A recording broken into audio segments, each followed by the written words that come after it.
How to pay Xfinity bill online. Hey everyone, in today's video I'll show you how to pay your Xfinity bill online in just a few minutes. Whether you're using a phone or a computer, I'll walk you through every step so your payment goes through smoothly. So start by going into this website, xfinity.com/billpay, and then also make sure to sign in into your account on the top right.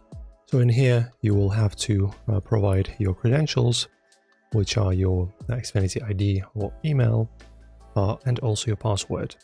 If you forgot your login, you can use the forgot Xfinity ID or a password, and then you can just recover it. And once you're signed in, just look at the top navigation bar and click Billing.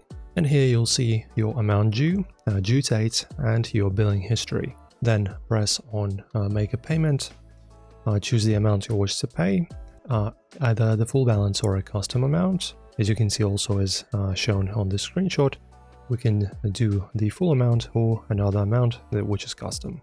And you can pay with your debit or credit card, bank account, Apple Pay or PayPal on mobile, and a saved payment method.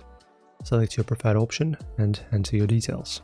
And then check the payment summary, make sure everything looks correct, and then click Submit Payment. You'll get an on-screen confirmation and usually an email receipt. And this is how simple it is to pay your bill on Xfinity online. If you want a tutorial on how to set up autopay, view your usage, or fix Xfinity login issues, let us know in the comment section. And thank you for watching.